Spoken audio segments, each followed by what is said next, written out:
Welcome. Today we're going to talk about mirroring and polygons. This is another Fusion lesson. Stick around. It's going to be reflectionary.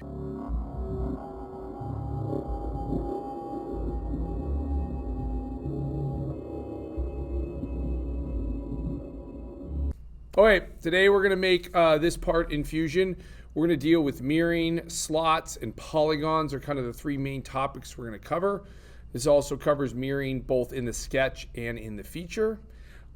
To get started, we need the file for the drawing. So here's our drawing. We're going to use a slot to create this shape in the sketch. Then we're going to draw in these features and mirror it about this line. We're then going to draw in the polygon and mirror it around this line. And then finally, we're going to do some mirroring in the feature. So let's go ahead and get started. So let's go File, New. Like always, we're going to save it as F17.5 because I forgot this one in my sequence, so I had to add it, mirror. And of course, you're going to add in your last name and hit save. So we're going to start a sketch. It doesn't really matter which plane for this. I always like to use the XY plane, so I'm going to choose that.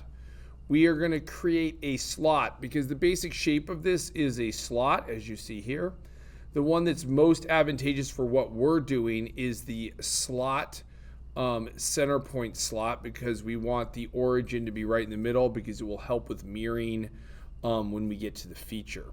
So go ahead and pick center point slot. We're going to drag it out to the right and then drag it up. We're going to go ahead and dimension this by clicking here and coming up and typing in 4 inches.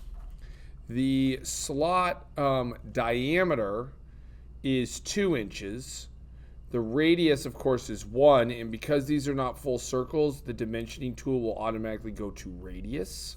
So we're going to click here and hit 1, and we now have our slot shape done. Now, logic says we would extrude this next and then cut things away. We're going to actually do this a little bit differently.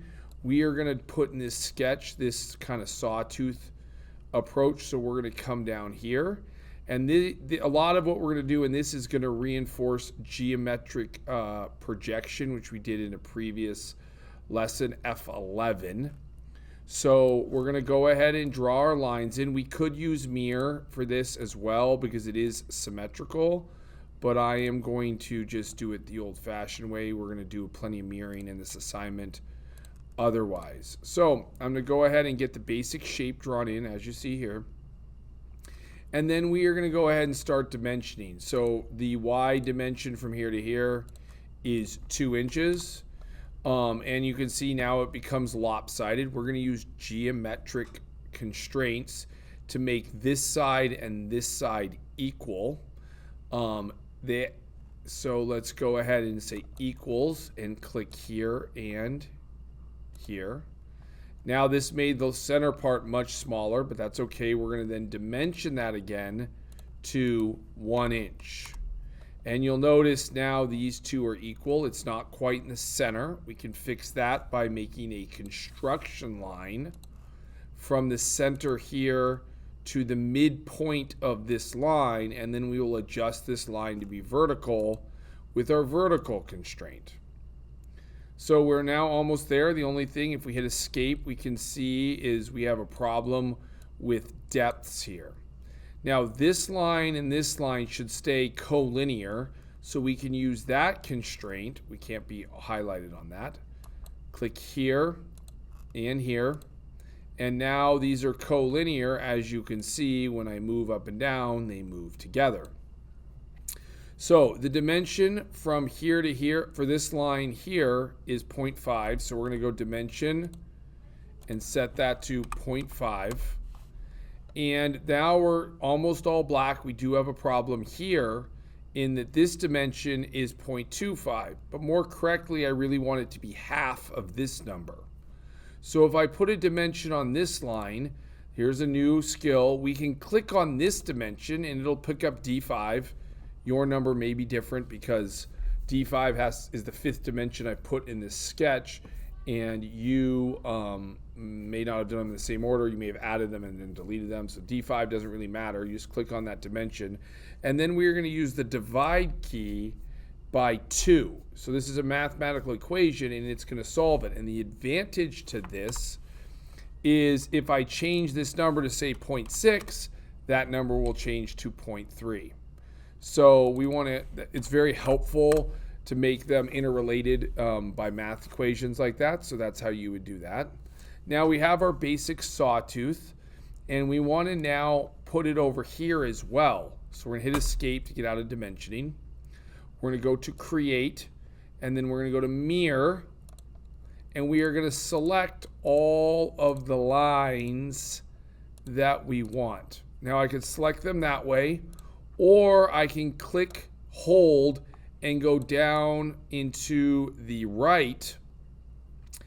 And this will select only the lines and points that are within that box. So when it's orange, it's only the lines and points fully within the box. If you go down into the left, you get a dotted line, and it's every line that even touches the box. So for example, if I click on this, everything kind of gets selected because it's all being touched the box. So we'll go ahead and hit escape. Let's do this again. I'm going to select here. I'm going to go to create mirror. So it picked up those 16 lines and points. The mirror line is this line, this construction line right here, and it will put it down there. And click OK. Now we have our shape. We could use trim to trim this away, but when we do that, you'll notice we get warning errors because we had dimensions based off that line. We don't really need to trim. That is how you trim. So I'm going to go ahead and do undo. There we go. And I'm going to go ahead and hit finish sketch and extrude. I'm going to select the shape we want minus the spaces we don't and drive it to, or extrude it to 0.5. And there we go. Okay, now we're going to make the hexagons on each side here. Once again, we're going to use mirroring for that. So we're going to create a sketch on this surface. And then we are going to go to polygons. Now, polygons allow you to make a gon side anywhere from 3 sides all the way up to an infinite. But once you start getting way up there, it starts to become very close to a circle. So we have inscribed and circumscribed. We have edge polygon. I've used this almost never. I use these two. This really comes down to how you're going to measure it. And for us, in this example, we don't care if it's inscribed or circumscribed, so I'll just do circumscribed. We're going to find the center point of this arc, which is right here, and we're going to drag it out. And it's going to ultimately be close to horizontal. If I want to change its diameter, I would do it here. We're not going to actually work off the diameter. We're going to work off the length of a side. So if I hit tab, I can change this to like a 15 a side, or an octagon, or a pentagon. Either way, we're going to do a hexagon, which is fine. I'm just going to get it close. And then I'm going to have to do 2 constraints. A dimension constraint for here to 0.5. And then the other problem is it is not oriented where it's flat. So I'm going to go ahead and use a horizontal constraint to make that flat.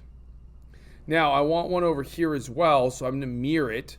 So I'm going to create a construction line right down the center so that I can then go to create mirror, select the entire box, or the entire hexagon, and then the mirror line is this, and now I get one on each side. Of course, we're going to extrude cut this, so we're going to hit finish sketch. We're going to go ahead and hit extrude. We're going to select these 2, and we're going to drag them all the way through. And the distance should be all. Now, so far we've done only mirroring within the sketch. We're now going to do some mirroring within the feature. So once again, we need another sketch on this surface. This one, we're going to make a little like half U horseshoe shape. So we're going to make a line, go up. If we click and hold, we can immediately swing a radius. So I have the left click down right now, and then I can let go and come back. And you can see it already puts in some geometric constraints. I'm going to hit escape to get out of line. I'm going to use the horizontal and vertical alignment tool to align the center of this with the center of the origin. So that'll slide over. And then I can dimension the radius of this to 0.1875. Or I could have done the distance across here to 0.375. And then lastly, I need to dimension this black line, and that's going to be 0.27. Now, we have the shape. We're going to go ahead and extrude this. So I hit E on the keyboard for the hotkey. I'm going to click on this, and I believe it is negative 0.2. I'm sorry, it's negative 0.3. Now, it also requires a chamfer, so I'm going to go into chamfer. My chamfer is 0.1, just on that edge. And you can see that my chamfer comes up. And now we want to mirror both the extrusion and the feature and the chamfer in the feature to the other side. Now, you need a plane to do mirroring. And if we turn on the origin, we had established at the beginning the plane right here. We could also use a mid plane and simply select both sides, and it would then put a plane in the middle of where we want to do it. We don't need that because we have a plane there already. So we will go ahead and mirror this by going to create mirror. And we are going to always select features, at least in this example. And then we are going to select down at the bottom under the design tree, we're going to select the first extrusion and the chamfer. We are going to go to mirror plane. And this is where we need to find the plane we want. And in our case, the plane, by the way, if you zoom in, the planes stay the same size no matter how zoomed in or zoomed out you are. So if you zoom way out, the planes become very large and become much easier to select. I want that plane, and then I can zoom back in, and it's going to give us a preview of, hey, we're going to cut that away. We click OK, and we now have F16.5 done mirror. Hopefully you found this useful. Thanks for watching, and I'll catch you in the next one.